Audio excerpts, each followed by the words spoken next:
It's hard to believe, but the finest fighter plane of World War II was almost a total failure. And the Germans? They were laughing at it. What turned a slow, laughed-at American fighter into the machine that broke the back of the Luftwaffe? The answer wasn't American at all. In 1942, our boys were being shot out of the sky because their planes were too slow. The Germans joked about it, but that laughter wouldn't last. It's hard to believe, but the finest fighter plane of World War II, the one that broke the back of the Luftwaffe, was almost a total failure. In its first year of combat, German pilots openly laughed at it. They called it slow, clumsy, and a dog at high altitude. And you know what? They weren't wrong. The early P-51 Mustang, a plane we now see as a legend, was dangerously inadequate when it flew above 15,000 feet. It was a racehorse that ran out of breath halfway up the stairs. This was a terrifying problem for the U.S. Army Air Forces. Our entire strategy, our plan to win the war, depended on massive daylight bombing raids deep into Germany. But our bombers, the mighty B-17s and B-24s, were being cut to ribbons. They were flying unescorted, defenseless, because our fighters simply couldn't fly that high or that far. The Germans and their Messerschmitts could climb above our boys, pick them off at their leisure, and then fly away untouched. It was a slaughter. So what happened? What magical change, what miracle of engineering turned this laughed-at, failed experiment into the war-winning weapon we remember today?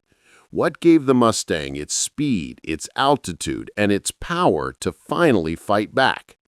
The answer, as many of you know, was an engine. But it wasn't just an engine. It was a masterpiece of British engineering, a Rolls-Royce heart, that was built right here in the United States by the Packard Motor Car Company. It was an engine that was crammed into an airframe it was never ever designed to hold. This is the story of the Packard Merlin, the V1650, and how it was the single greatest upgrade of the entire war.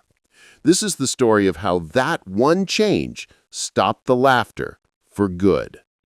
To truly understand why this change was so desperate, we have to go back, not to the victories of 1944 or 1945, but to the dark, uncertain days of 1940 and 1941. Europe was falling. France had collapsed. The Royal Air Force was fighting for its very life alone in the Battle of Britain. The United States was watching, and our military leaders knew deep down that we were desperately, dangerously behind. Our main frontline fighter at the time was the Curtiss P-40 Warhawk. Now, the P-40 was a tough airplane. It was rugged, it could take a beating, and it had a decent armament. Pilots like Claire Chennault and the Flying Tigers would later prove in China that in the right hands, at the right altitude, it could be a deadly opponent. But it had a fatal flaw, a flaw that was baked into its very design. That flaw was its heart, the Allison V1710 engine. Now, we have to be fair. The Allison was not a bad engine. Down low, below 15,000 feet, it was powerful, it was reliable. It was a technological marvel in its own right, a beautifully made liquid-cooled V-12, and it was the only American V-12 of its kind in mass production. But American military doctrine at the time was confused. The leaders of the Army Air Corps, men who had grown up with the ideas of bomber barons like Billy Mitchell, had bet the farm on a different idea. They believed that the turbo supercharger was the future. They didn't even call them superchargers. They called them turbos. This was a device spun by the engine's own exhaust that could compress thin air at extreme altitudes. They weren't meant for fighters. They were meant for the massive bombers, the B-17 Flying Fortress and the B-24 Liberator. The official thinking was that these bombers, flying in tight formations at 30,000 feet, bristling with machine guns, would be able to defend themselves. Fighters, they thought, were secondary. They were just for coastal defense or for low-level ground attack. Because of this thinking, the Allison V1710 was designed with what we call a single-stage, single-speed supercharger. What does that mean in plain English? It means the engine had one gear. It could only compress the incoming air one way, at one speed. It's like having a car that's stuck in first gear. Down at sea level, where the air is thick and rich, this was fine. The P-40 was fast, it was agile. But an airplane engine, just like a man, needs to breathe. As a plane climbs, the air gets thinner. There are fewer oxygen molecules for the engine to ignite. This is called losing manifold pressure. The engine starts to choke. A supercharger is like a set of mechanical lungs. It's a fan, spun by the engine, that grabs that thin air and forces it, under pressure, into the engine's cylinders so it can keep making power. The Allison's lungs were weak. They were designed for low-altitude performance. The moment a P-40 or a P-39 Airacobra, another Allison-powered plane, climbed above 15,000 feet, it was like a switch was thrown. The power just fell off a cliff. The plane became slow. It couldn't turn. It couldn't climb. It was, in a word, a sitting duck. Now think about what the Germans were flying. They had the Messerschmitt Bf 109, and the 109 had a far superior engine for high-altitude work, the Daimler-Benz DB601. The German engine, from the very beginning, was designed for a high-altitude dogfight. It had a sophisticated, hydraulic, variable-speed supercharger. It was automatic. It could adjust itself as it climbed, spinning faster and faster to pack in more air. It didn't just have one gear, it had a continuously variable gear. So, in 1942, when our American pilots in their P-40s first met the veteran German pilots in their Bf 109s over the skies of Europe or North Africa, it was a slaughter. If the Germans stayed high. And they always stayed high. German aces, the Experten, men like Adolf Galland or Werner Mulders, wrote in their reports that the American fighters were simply no threat above 20,000 feet. They had a tactic. They would climb up to 25,000 or 30,000 feet where their engines were still breathing easy, and they would look down. They would see our P-40s struggling, wallowing in the thin air thousands of feet below them. They could simply climb away from them at will, or much worse, they could dive on them from out of the sun, guns blazing, and be gone before our boys even knew what hit them. There was no escape. This is where the laughter came from. It wasn't just a figure of speech. It was the cold, professional arrogance of a pilot who knows he is flying a superior machine. They joked about the slow American fighters. They had no respect for them. And our pilots, brave as they were paying for that design flaw with their lives. This wasn't just a tactical problem. It was a strategic disaster. The 8th Air Force, building up in England, had a mission: destroy Germany's ability to wage war. That meant flying hundreds of miles to targets like the submarine pens at Wilhelmshaven or the factories in the Ruhr Valley. The B-17s went, and they were torn apart. The losses were staggering, 10%, sometimes 20%, on a single mission. No force could survive that for long. The Army Air Corps knew they needed an escort fighter, a plane that could fly with the bombers all the way to the target and all the way back, a little friend, as the bomber crews called them. The P-40? It couldn't. It just didn't have the altitude, and it certainly didn't have the range. The Bell P-39 Airacobra? That plane was even worse. Its Allison engine was mounted behind the pilot, which was an interesting idea. But its high-altitude performance was so terrible that the British, who had ordered them, flat out rejected them. They sent them to the Russians, who found them very useful for low-level tank busting, but as a high-altitude fighter, forget it. What about the Republic P-47 Thunderbolt? This was a monster, a huge 4-ton beast of a plane built around the most powerful air-cooled radial engine in the world, the Pratt & Whitney 2800. And, crucially, it did have the American-made turbo supercharger that the Army loved. The P-47 could fight at high altitude, it was fast, and it could dive like a freight train. But it had its own problems. It was a new design, and it was incredibly complex. The early models were plagued with issues. And most importantly, it was a guzzler. That massive engine drank fuel at an alarming rate. It couldn't fly to Berlin and back. It could get the bombers part of the way, but then it would have to turn around, leaving the bombers alone for the most dangerous part of the mission. And then there was the Lockheed P-38 Lightning. This was, perhaps, the most advanced plane of its day.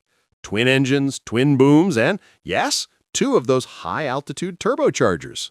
The P-38 was fast. It had incredible firepower, and it could fly high. It was the P-38 that eventually shot down Admiral Yamamoto over the Pacific. But, like the P-47, it was wildly expensive and complicated to build. And in the cold, damp air over Europe, its engines had terrible reliability problems. We just couldn't get enough of them, fast enough, to protect the bombers. The Army Air Corps was facing a crisis. They had the bombers, they had the men, but they did not have the one tool they needed to win the air war. They needed a miracle. And then, a new plane arrived. It was called the P-51 Mustang. It was a brand new design, and it had a strange history. It wasn't even built for the U.S. Army. It was ordered by the British in 1940. They were desperate for any fighter they could get their hands on, and they approached North American Aviation, or NAA, a relatively new company. The British asked them to build P-40s under license. But the head of North American, a brilliant man named Dutch Kindleberger, said he could do better. He promised the British he could design and build a brand new, world-class fighter from scratch in just 120 days. It was an impossible promise, and yet his team did it. In an incredible feat of engineering, they designed and flew the first prototype, the NA-73X, in 102 days. It was a revolutionary airframe. It had a brand new cutting-edge laminar flow wing. This was a wing designed to have very, very low drag. It was, in a word, slippery. It was built for speed. It was fast. It was beautiful. It was, in many ways, the perfect airplane. Except for one thing. What engine did it have? The same old Allison V-1710. The British got their first Mustang Mark I fighters in 1941 and were thrilled with them at low altitude. They were faster than a Spitfire down on the deck. They used them for tactical reconnaissance and ground attack, rhubarb missions they called them. They were perfect for it. But the moment they tried to fly it high, the same old problem returned. The beautiful, fast, revolutionary Mustang became a lumbering, unresponsive pig above 15,000 feet. The power just evaporated. The British test pilot Ronald Harker wrote a now famous memo. He said it was a jolly good airplane, but the engine let it down. He used a very colorful phrase. He said the plane, with its Allison engine, was like a good God-fearing house with a Bravo stuck on the front. The project was on the verge of cancellation. The U.S. Air Corps, which had been forced to take some of the planes as part of the Lend-Lease deal, had no idea what to do with them. They decided to turn them into dive bombers. They called it the A-36 Apache. They literally strapped dive brakes to the wings and sent it to attack ground targets. It seemed the Mustang, the Great Hope, was a dead end. But that British test pilot, Ronald Harker, had an idea. He had seen this problem before. He knew the British had an engine that loved high altitude, an engine that was already, at that very moment, winning the air war for them in their new Spitfire Mark IX. It was, of course, the Rolls-Royce Merlin. Harker wrote in his memo a simple, history-changing suggestion. Why not, he asked, try putting a Merlin engine into the Mustang? Now, getting a new engine into an airframe is not like changing the tires on your car. It's a massive, fiendishly complex undertaking. The engine mounts are different, the plumbing is different, the cooling systems are different, the center of gravity is different. It was wartime. Resources were scarce. Engineers were overworked. But Harker and a few other visionaries, both in Britain and at North American, pushed. They knew, they felt, that this combination could be legendary. They could feel it in their bones. So what was it? What made the Merlin so special? Why was this British engine so much better than the American Allison?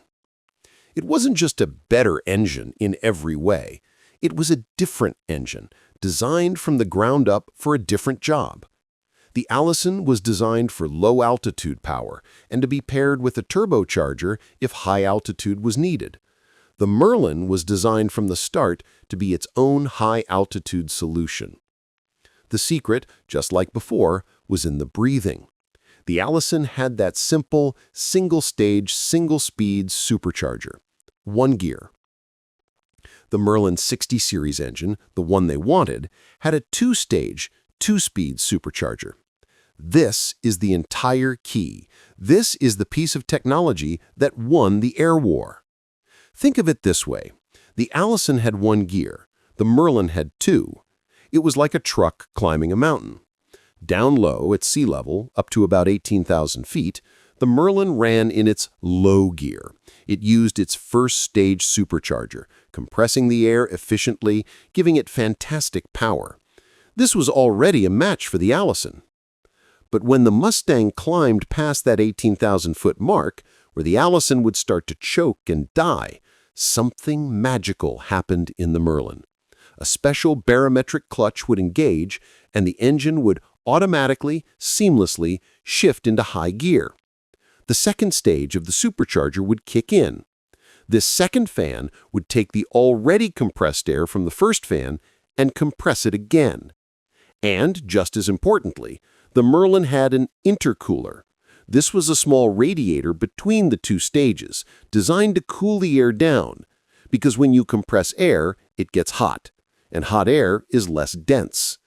The intercooler made the air cold and dense again before the second stage compressed it even more. The result was staggering. Suddenly, the engine was getting all the dense, oxygen-rich air it could ever want, even up at 25,000, 30,000, even 35,000 feet. Let's look at the numbers.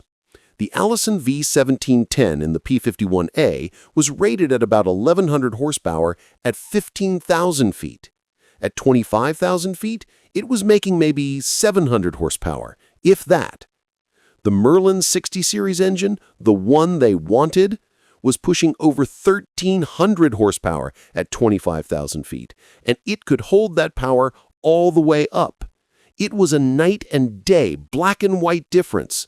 It was, simply, the finest high-altitude piston engine in the world. So, the decision was made.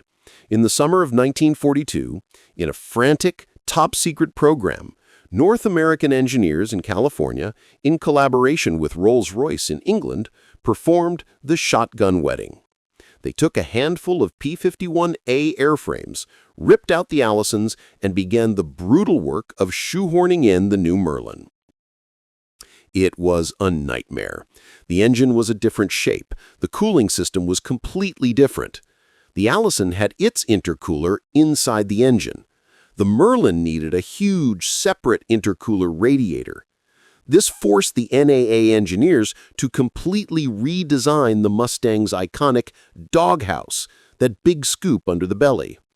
What was once just a simple radiator became a complex three-part system for the engine's coolant, the intercooler, and the oil cooler. And they couldn't even get the engines from Britain.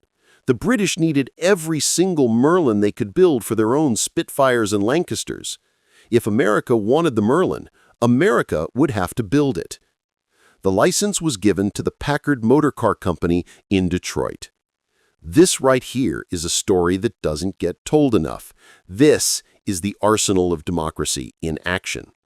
Packard was a company known for building some of the finest luxury cars in the world, silky smooth, quiet, powerful automobiles. Now they were being asked to build one of the most complex, high-strung, precision-made aircraft engines in the world. The challenges were unbelievable. The British blueprints were all in metric. The American machine tools were all in standard. The tolerances, the level of precision were unlike anything the car industry had ever seen. A single microscopic flaw in a bearing or a gear could cause the engine to tear itself apart at 30,000 feet. But Packard did it. They redrew thousands of blueprints. They retooled their entire factory. They trained new workforce, and they began building the Rolls-Royce Merlin under license as the Packard V1650. And they didn't just copy it. They made it better. They made it more reliable and easier to mass produce. It was a masterpiece of American manufacturing. In late 1942, the first Merlin Mustang, the XP-51B, took to the skies over California. The test pilots, men who had flown the Allison version, could not believe what they were flying. It was a completely different animal. The old Mustang, the P-51A, topped out around 390 miles per hour, and that was at medium altitude. This new one, it blasted past 440 miles per hour, nearly 50 miles per hour faster, and it could do it up at 30,000 feet, where the war was being fought. The dog was gone. The lumbering, breathless pig had been transformed. In its place was a thoroughbred, a world beater. But having a fast plane still wasn't enough. You had to get it to the fight, and the fight by 1944 was deep inside Germany. The bombers were flying from England to places like Schweinfurt to attack the ball-bearing plants or Regensburg to hit the Messerschmitt factories. These were missions that were hundreds and hundreds of miles long, deep in enemy territory. The new P-51B was fast, but it still didn't have the legs for it. The Germans knew this. They had a brutally simple and effective tactic. They would mass their fighters just outside the range of the Allied escorts, the P-47s and Spitfires. They would just wait. They let our little friends fly to the absolute edge of their fuel range, and then just as the American fighters had to waggle their wings and turn back for home, the German 109s and Focke-Wulf 190s would swarm the bombers. It was a bloody, cruel, and precise calculation. Our bomber crews were heroes, every one of them, but they were being sent to their deaths. They called it Black Thursday. On October 14, 1943, the 8th Air Force launched a massive raid on the Schweinfurt ball-bearing plants. It was a disaster. 60 B-17s were shot down in a single day. Hundreds of men were killed or captured.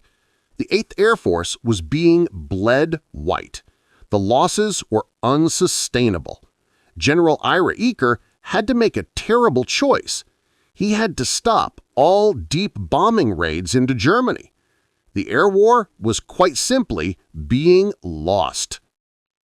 It's almost unimaginable sitting here today to think about what those young men faced, flying for 8 hours in the freezing cold, watching their friends' planes explode around them, knowing that their escorts had to leave them. If these stories of American ingenuity and the sacrifice of that generation matter to you, taking just a half second to click that like button tells us you want more history like this. It's a small click, but it truly helps our channel keep these memories alive for a new generation.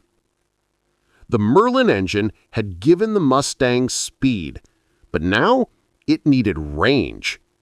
North American's engineers, led by Dutch Kindleberger, went back to the drawing board. They had this incredible airframe, this incredible engine. How could they get it to fly farther? The wings were already full of fuel. They did something brilliant. They looked at the empty space in the fuselage right behind the pilot seat. It was just empty air. They designed and installed a massive 85-gallon self-sealing fuel tank in that spot. This was a game changer. This new tank, combined with the Mustang's already efficient wing and its two 75-gallon drop tanks under the wings, gave the P-51 an incredible combat radius. It could fly over 800 miles. It could fly all the way to Berlin and back. In early 1944, the new P-51s, the B and C models, and later the famous bubble canopy D model, began arriving in England in huge numbers. The new commander of the 8th Air Force, General Jimmy Doolittle, the same man who had led the daring raid on Tokyo, gave a new, simple order. He told his fighter pilots, "Your first job is no longer to just protect the bombers. Your first job is to hunt. Your job is to fly ahead, find the Luftwaffe, and destroy it." The next time the bombers went to Berlin, the Germans formed up as usual, waiting for the escorts to turn back. But this time, they didn't turn back. This time, the sky was full of Mustangs. The laughter stopped overnight. The German pilots, who had been the undisputed masters of their sky for 4 years, were in a state of shock. This new American fighter, this Mustang, was as fast as their BF-109s and FW-190s at high altitude. It could outturn them. In most cases, it could outclimb them. And worst of all, it could outdive them. There was no escape, and they were everywhere. Hermann Göring, the lavish, morphine-addicted head of the Luftwaffe, was furious. He couldn't believe his pilots were being beaten, but he also knew the truth. He famously said, "When I saw Mustangs over Berlin, I knew the jig was up." The jig was up. The German fighter aces, men who had dominated the skies, suddenly found themselves in a desperate, defensive fight for their very lives. They called the P-51 the American and Spitfire, and they learned to fear it. They would see that slim profile and that shark's mouth grin, and they knew they were in for the fight of their lives. The Allison engine was a good engine for its purpose, but its purpose was wrong for the war in Europe. It was an engine designed for a different kind of war, a low-altitude war that in Europe didn't exist. The Merlin, built by Packard in Detroit, was the right tool for the right job at the right time. It was the key that unlocked the P-51's potential. It allowed that brilliant airframe to climb to 30,000 feet, to meet the Germans on their own terms, and to utterly destroy them. The kill ratios were astonishing. In the hands of a good pilot, part of the new, well-trained American units, the Mustang was achieving kill ratios of 10-1, 12-1, or even higher against the exhausted, poorly trained Luftwaffe of 1944. But the Mustang didn't just win dogfights. It won the war. By sweeping the Luftwaffe from the sky, the P-51s allowed the Allied bombers to finally do their job. The B-17s and B-24s, now protected by swarms of little friends, could fly deep into Germany and attack the heart of the Nazi war machine, its oil refineries, its factories, its railway yards. This strategic bombing campaign, made possible only by the Merlin Mustang, crippled Germany. It starved their tanks of fuel. It stopped their new planes from being built. It tore up the railroads that supplied their armies. This is what cleared the way for the D-Day invasions in June of 1944. When our soldiers, our fathers and grandfathers, stormed the beaches of Normandy, they looked up and saw a sky that was ours. The Luftwaffe was almost nowhere to be seen because it had already been broken, shattered over its own homeland by the P-51. Without the P-51, D-Day would have been infinitely bloodier. It might have even been impossible. So, the next time you see a P-51 Mustang at an air show, with that iconic shark's mouth painted on the nose, or the gleaming, polished metal, listen. Listen to that sound, that unique whistling roar. That isn't an Allison, that is the sound of a Packard Merlin. Remember that this plane, this icon of American victory, was once a slow, failed airplane that veteran German pilots laughed at. And remember that it took British genius, American manufacturing, and the unmatched courage of our pilots to turn it into the greatest fighter the world had ever seen. The laughter had well and truly stopped. If you'd like to see our next deep dive, where we're planning to look at the P-38 Lightning and the fascinating and very different story of its turbocharger problems, make sure you're subscribed to the channel. It's the easiest way to make sure you don't miss that story when it comes out. Thank you for watching. We're honored to share these stories with you.